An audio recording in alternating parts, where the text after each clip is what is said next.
years ago, the inhabitants of London turned the place into an important industrial, commercial and financial centre. And at the same time, they wanted to let their hair down and be entertained. In the Middle Ages, they couldn't do this because what went on in the city was strictly controlled by the city fathers and the Lord Mayor. So they sneaked over and set up places of entertainment south of the river, where the authorities couldn't touch them. These street names give us a clue about the kind of amusements that used to go on in this entertainment hotspot. People would have been spilling out of the taverns, all placing bets on one of the many animal contests that would have been held. Bear baiting, bull baiting and cockfighting were all hugely popular. The South Bank was also where many of London's first theatres sprang up in the 16th century. They too had to be outside the city limits because of the effect they might have had on public morals. In 1599, a company of players including Richard Burbage and William Shakespeare put up the money to build what became the #1 theatre on Bankside, the Globe. This is actually the third Globe to be built here. The first one was about 200 metres that way. And the area then was all marshland, so they had to build a platform of lime and brick to put the thing on. Now, it's right across from the city, and people would come across here by boat because the only crossing was London Bridge, and that's half a mile downstream. It's a mile round trip. So they'd run up a flag to show, like that red one at the top there, to show that a play was about to begin, and then people would get in their boats and come across. And there was also colour coding. So there was a black flag if it was a tragedy, a white flag for comedy, and a red flag for history.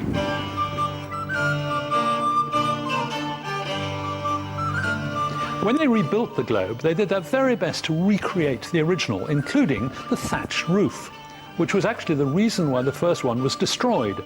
They were simulating firing a cannon on the stage, and as a special effect, they fired a real cannon from the heavens above the stage, and they fired it over the audience towards the river.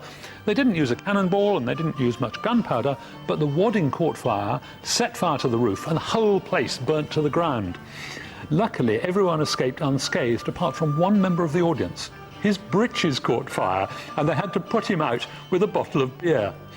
Anyway, after the Great Fire of 1666, no thatched roofs were allowed in London at all. And this modern Globe is the single exception to that rule. Isn't it wonderful?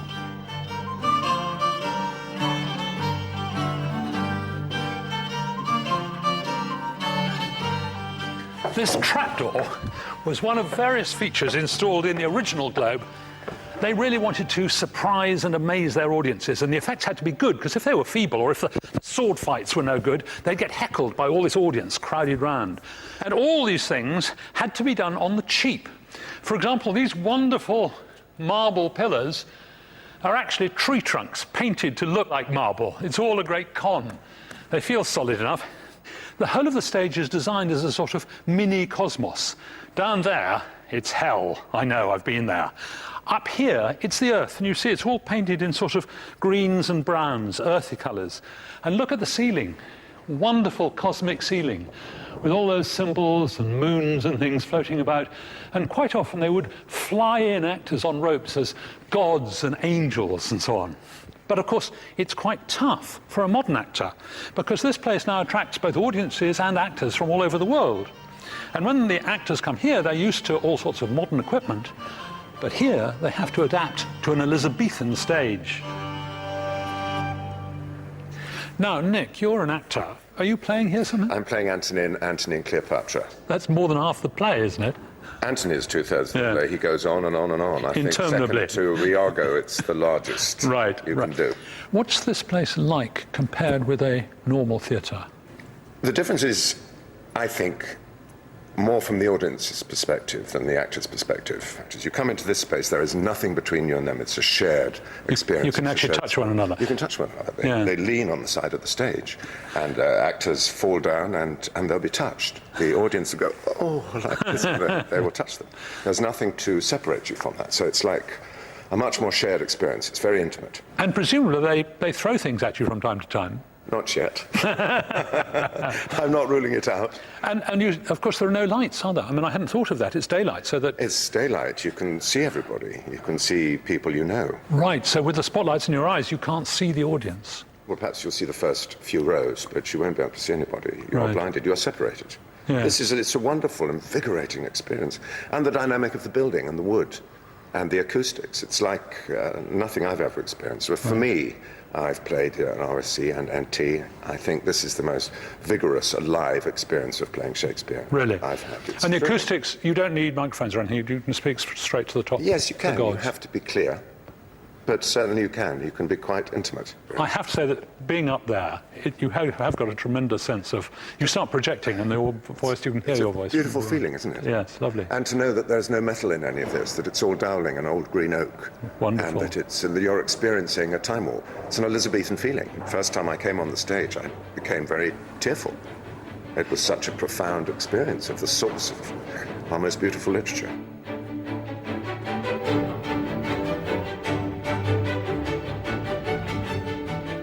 Theatre going has gone from strength to strength in London, and the West End theatres now attract 12 million people a year. The Victorian period saw a huge boom in the number of theatres being built, but they didn't tend to last very long because all the wooden stage machinery was a huge fire risk.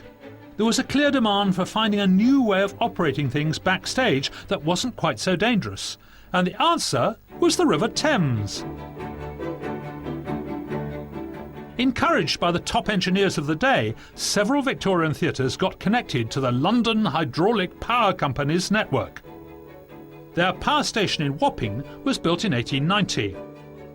They pumped water through 180 miles of pipes with a pressure of 700 pounds per square inch, providing power to venues all over the West End. And they're still using hydraulic power today, here at the Lyric Theatre. Because of the danger of fire, every theatre had to be fitted with a fireproof safety curtain like this one, which, according to the Lord Chamberlain's regulations, still to this day has to be raised and lowered at least once during each performance. Now, the problem with that is that this particular curtain weighs 12 tons, so lowering it and raising it, well, it might be difficult apart from this. All the stagehand has to do is that. And that lets the water in, and the high pressure water in these pipes pushes up hydraulic rams like pistons, and the pistons raise the curtain as though it was made of plywood. Isn't that fantastic?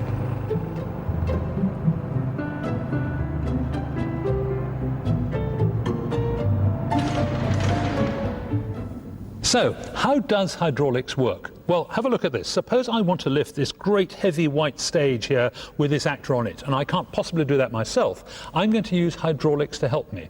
So I've got two cylinders full of water like this and connected at the bottom with a hollow pipe full of water. This one is 3 inches in diameter, and this one is 6 inches in diameter, so this one has 4 times the surface area of that one. That means that if I push down on here, I'll be pushing water down here through the pipe and up into here. But if I push down with a force of, say, 1 kilogram, that's going to be pushing up on this side with a force of 4 kilograms because the surface area is that much bigger. So the pressure is pushing up over a bigger area. On the other hand, you see it doesn't go up very far because if I push down maybe 20 centimetres here, it's only gone up 5 centimetres on this side. So what the hydraulics does is to multiply the force while actually reducing the distance travelled. And that's how you can lift a heavy actor on a piece of stage or 12 tons of safety curtain. The Victorians knew that the London hydraulic power was not entirely reliable, and so they had to install a backup system. And this is it. And basically you have to turn the wheel around like this, and you can see that in the middle there, the pistons are going up and down and pumping the water. Now, it's pretty hard work, even though I'm not pumping any water. And they tell me that to operate it properly, you'd need 12 people working in shifts to move all that water to lift those tons and tons of safety curtain. Anyway, I'm glad to say that the main motor seems to be working today. Whew. This revolving stage was one of those innovations that was brought about by the use of electricity. In this case, the stage was powered by this electric motor here, and to get that working, that's a direct current motor. They had to rectify the current, and here is a mercury rectifier, and I'm standing well back. And this converts the ordinary alternating current of the mains into a direct current to run that motor. Because they were so reliable and easy to use and maintain, mercury rectifiers were the most popular way of converting alternating current into direct current until the 1960s, when they were replaced by more modern electronics. The Lyric is one of very few theatres that still use hydraulic power at all, and now they pump the water from their own tank using an electric motor. So even though it cut down massively on the amount of work needed backstage, hydraulic power was soon outmoded by electric stage machinery, which provided much speedier and more efficient mechanisms for today's spectacular special effects. So, after only a few years in the limelight, it was curtains for hydraulic power in London's West End. The Victorians were responsible for changing the face of entertainment in London. Once they got their transport sorted out and there were buses pulled by horses, loads of people began to go out in the evening. In fact, it became respectable, the idea of nightlife. They built loads of theatres and music halls, but one Victorian venue stands out among all the others: the Albert Hall.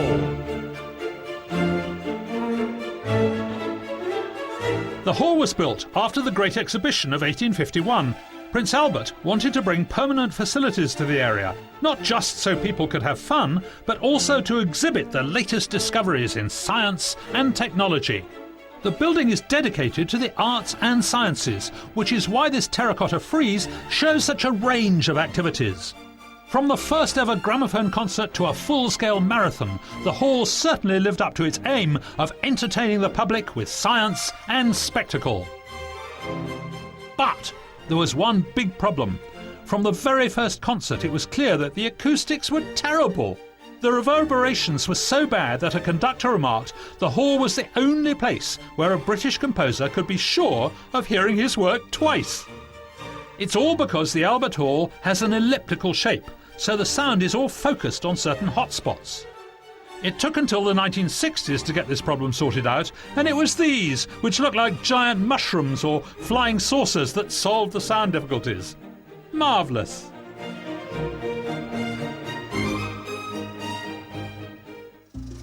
Of course, not all Victorians went to grand venues like the Albert Hall to enjoy themselves, and the travelling fun fair has been providing entertainment for people from all social classes for centuries. Early fairs were really just a few amusements to entertain people trading at markets, but soon they included performing animals, fortune tellers, and illusions performed by dedicated showmen. The Carter family have been restoring all these wonderful rides to their former glory since the 1970s, and they travel around London and Berkshire every summer. They unfold their traditional fair in a park or field for just a few magical days, and this year they're making it even more authentic. This wonderful engine was built in 1913 and throughout the First World War hauled heavy loads around London. Then in the 30s it was bought by a showman who dressed it all up beautifully, painted it, polished the brass, took it to the fairgrounds, and he renamed it the King George VI. When it was just a traction engine, it used to pull things along the roads, but then in the fairground they wanted it to power rides, and so what they did to convert it was to put a dynamo on the front here, and this was powered by a belt from the flywheel back there. And with this dynamo they could generate 110 volts of DC electricity. They used the electricity to light lights all around the place and also to drive the rides. Have a look at this one.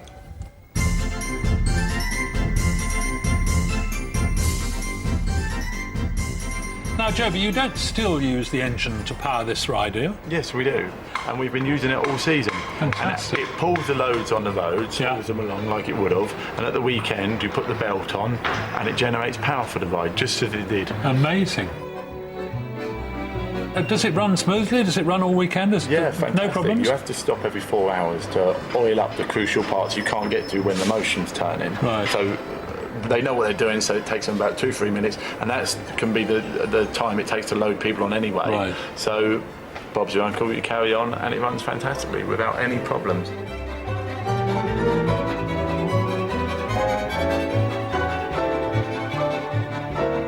And what's this particular ride called? This is called the Ark, but it's been known since Teddy Andrews owned it, bought it in 1938 when it was 4 years old. He even renamed it the Jungle Thriller. And why jungle? Was that a sort of way of drawing people in?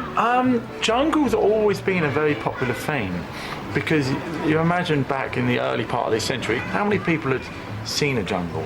How many people had seen an animal in colour? This was where people went to see things as near to life as they possibly could. Right. So, Joby, this is a carousel, yes? Gallopers. We don't like to call it carousel. That's what they call them on the continent. Ah, okay. And is there any difference otherwise? The difference is gallopers go clockwise.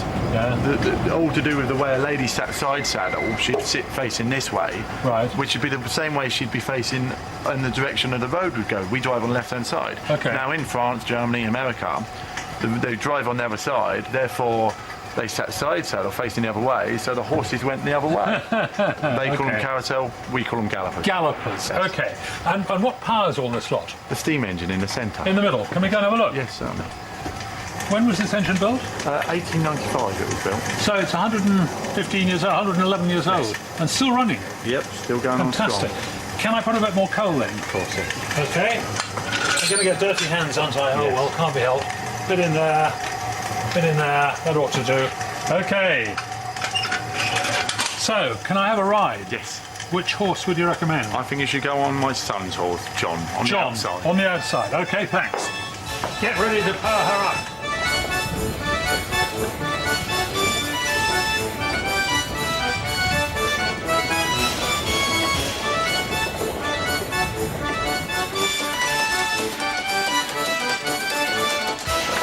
Oh, it's wonderful. I haven't been on one of these for years. What I love about the gallopers is how they're all out of sync, so they're all going up and down at different times. The fairgrounds were the beginning of what has become the great theme parks of today. But perhaps more important than that, they were the first places in London where you could see moving pictures on a big screen. So they were the precursors of the multi-million-pound cinema industry. People flocked to see these new motion pictures. Sometimes they just showed day-to-day events like people going to work. But nevertheless, they were an instant hit. London was the heart of the new motion picture business.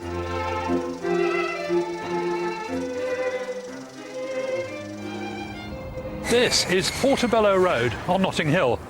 Back in 1910, it was one of the most fashionable shopping streets in London, which may have been one reason why it was one of the first roads to be electrified.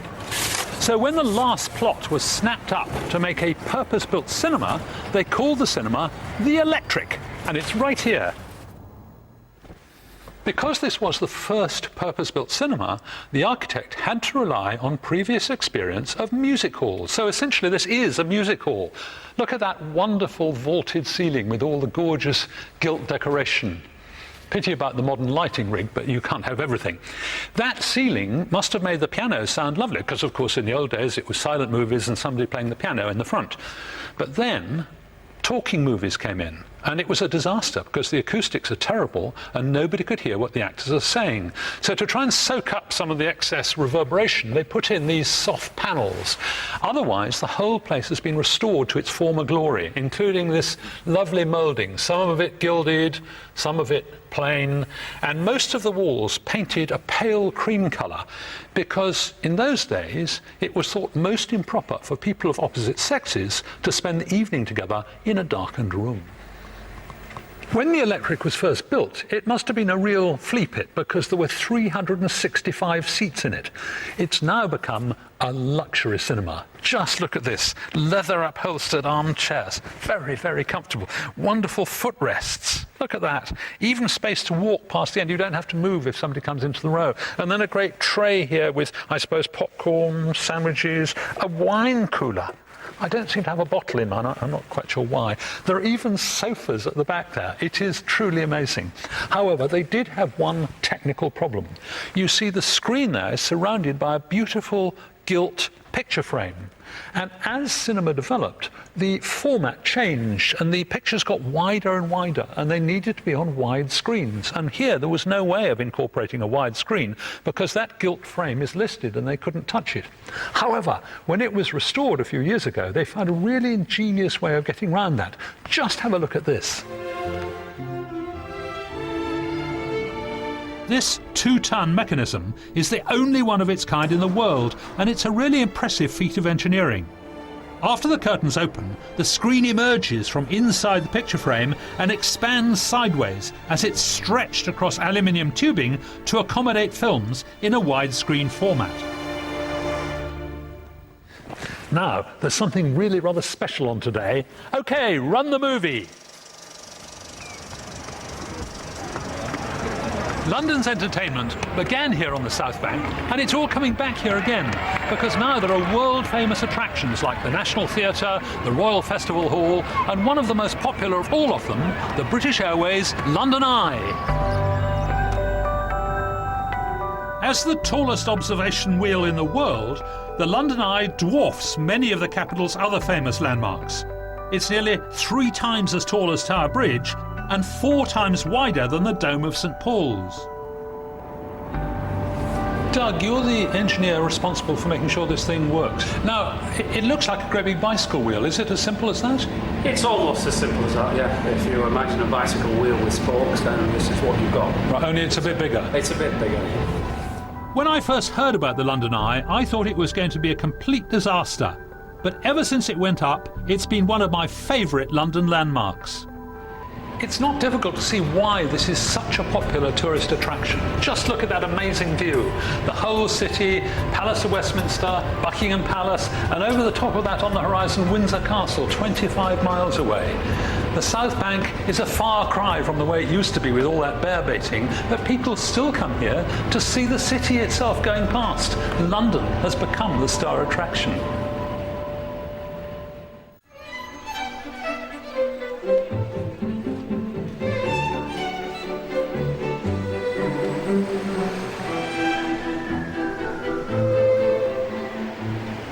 Thousands of years, Britain's favourite drink has been beer. It may have caused a few problems, but its production and its consumption have really helped to shape the city. When the Romans arrived, they called the Brits the sons of the malt. But although the ancient Britons loved their beer, they hadn't actually invented a place you could go and buy a pint. Those civilised Romans brought the first pubs to Britain, and their arrival was linked to one of the Romans' biggest legacies, their roads. Borough High Street, near London Bridge, follows the course of an old Roman road. This important route was probably home to some of the first pubs in London. The early Roman taverns are long gone, but there's still some evidence of the medieval coaching inns. And a lot of the names are still preserved in these curbstones. There's the Spur Inn in Kentish and York, and of course the Tabard, made famous by Chaucer because it crops up in the Canterbury Tales. Most of Borough High Street's old inns were destroyed to make way for the railways in the 19th century, but one still survives. And this is it, the George, the last coaching inn in London. In its time, incredibly important, a sort of combination of a mainline railway station and a stock exchange, both a transport hub and a centre of commerce, and offering food, drink, entertainment, all that stuff. This dates from 1542, but almost certainly there was a pub on the site long before that. It used to have 3 sides, 1, 2, 3, but 2 of them were demolished for the Northern Railway. In its heyday, 50 coaches every day would have left this courtyard for destinations all over the country. And that's not all. Quite apart from the transport centre and the finances going on downstairs, this gallery was a perfect place to watch plays, because they performed plays in the courtyard here. It was copied later by the Globe, which is just across the road, and Shakespeare himself lived round the corner. He almost certainly had a pint here and probably watched his own plays being performed in the courtyard. Fabulous place. But of course the biggest draw was having a beer. For all the customers in the inns, the main drink was ale, which naturally attracted the attention of the government, and that's been going on, well, for a long time. Indeed, in AD 975, King Edgar decided that his subjects were drinking far too much, and he introduced this. This is a pegged pottle. Now, the pottle is a 4-pint container which was for sharing round the pub, basically, but he introduced the idea of putting pegs in the side, look, all the way down the inside. And the rule was that no man was allowed to drink more than 1 peg's worth, that is, from 1 peg down to the next, then you were supposed to pass it on. And, oh, just a minute, I haven't quite got down to mine yet. There, that's my share. Like most edicts of the nanny estates, this one was a complete failure because it meant that you couldn't just have a little drink. Well, once you'd started, you've got to go down to the next peg, haven't you? So, in fact, after the edict, people drank more beer than before. And what's more, it gave us a new expression in the English language, to take someone down a peg or two, which apparently meant drinking somebody else's beer. Inns weren't the only places to have a drink in medieval London, though. I'm on my way to one of the oldest taverns in London, and indeed one of the hardest to find.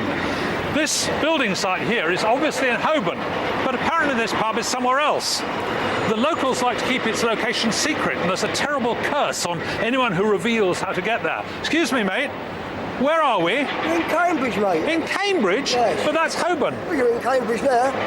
I don't understand. And the reason for all that is this lovely church, St Etheldreda's, which you can see was built in the 13th century, but actually the foundations go right back to the 6th century. Now, in medieval times, the Bishop of Ely was one of the most important people in the church, and so naturally he had a town house in London, which was actually a bishop's palace. And so all of this area was part of the demesne of Ely.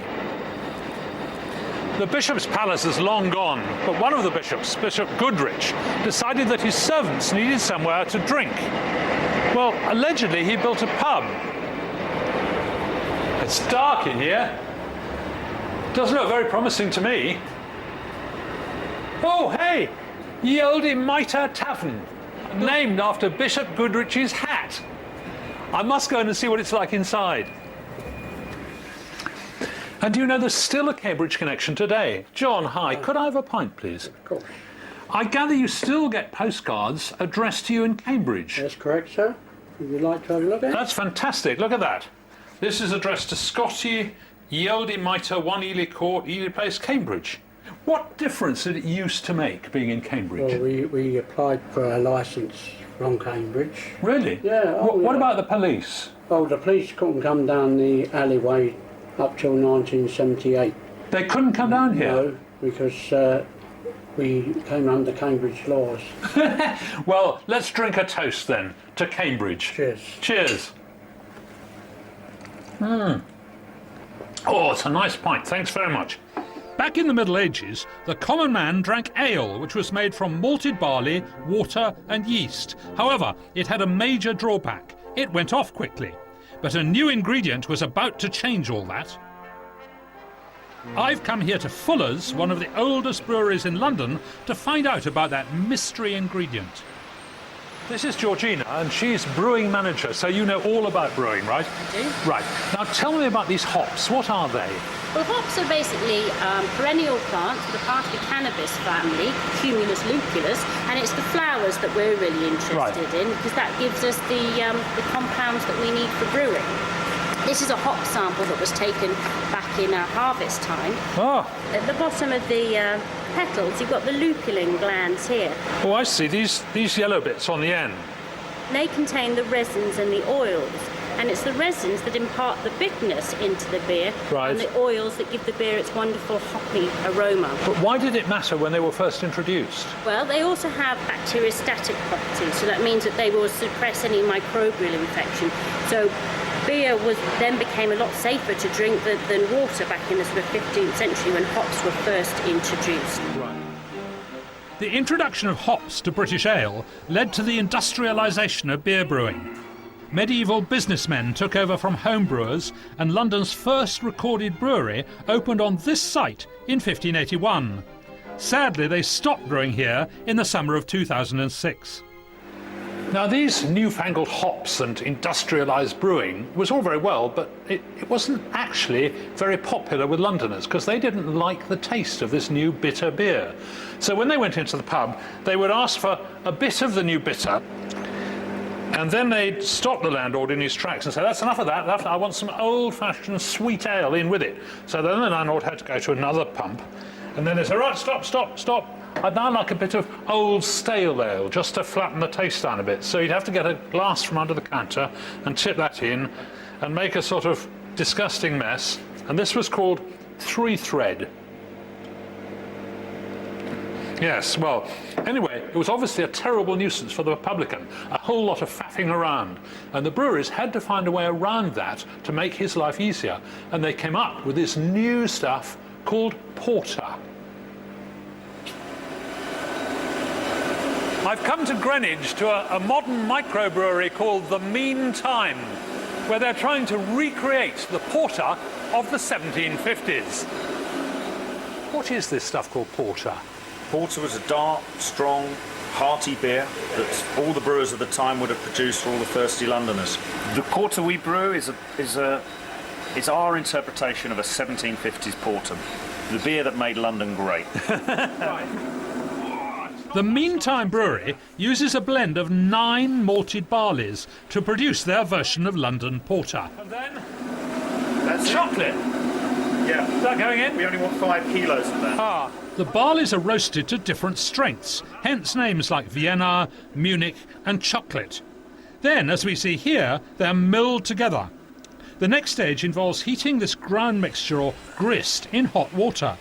This process draws out the wort or sweet sugars, which are then boiled with hops before being fermented to make alcohol. The important thing about the boil is that it sterilises the wort. And that was the great thing about beer, was why we're a beer drinking nation, because beer was safe to drink because it was boiled. Yes, got rid of all the bugs. Now, the bit that I'm interested in is the time it comes out of the bottle. Do you think we could try that? I thought you might say that. Should we go and have some? Yeah, let's.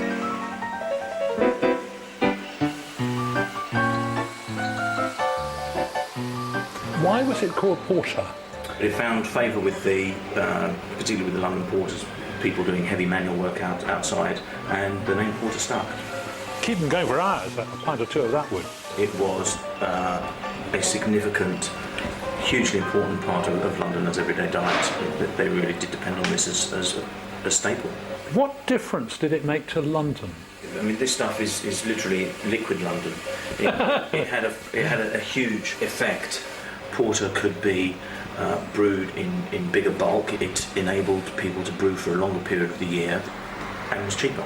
The significance of porter is absolutely immense. We tend to forget today exactly what porter did for the economy of the country. Porter provided cheap sustenance for the early industrial workers, but the huge profits the brewers made helped the Industrial Revolution to take hold. They invested in new technology, state-of-the-art beam engines, like this one, which used to push beer around the old Albion Brewery in Shoreditch. But with the prosperity of the 18th century came a deadly scourge from abroad in the form of gin.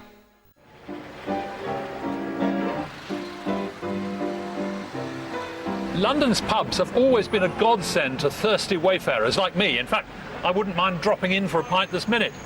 And once the brewers had found out how to make beer that didn't go off in 5 minutes, they soon got a whole lot more customers.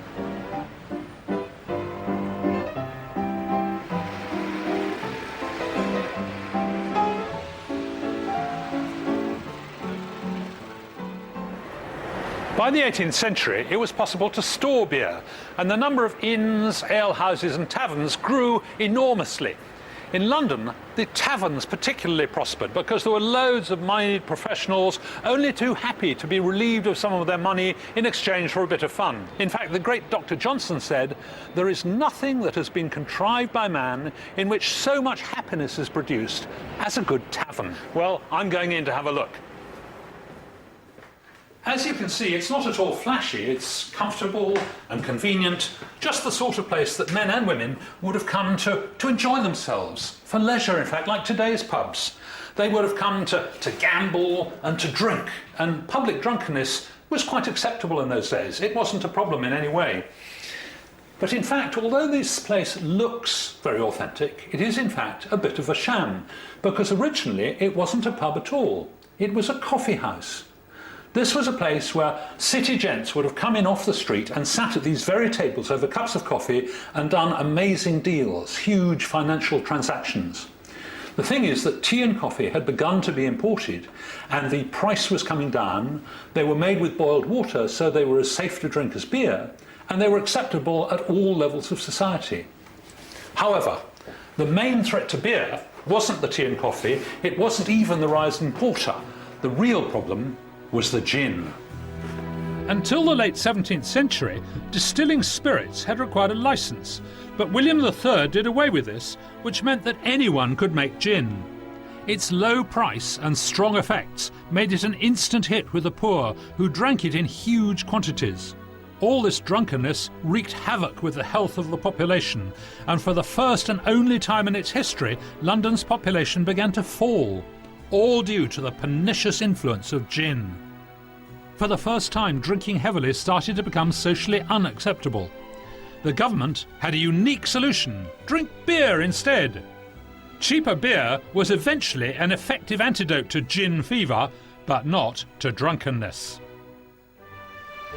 The most enduring legacy of gin fever has been in the style of pubs, which we still call gin palaces.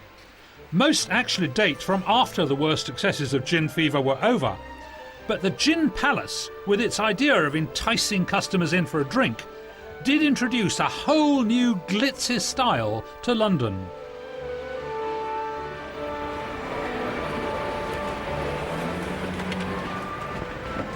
Wow.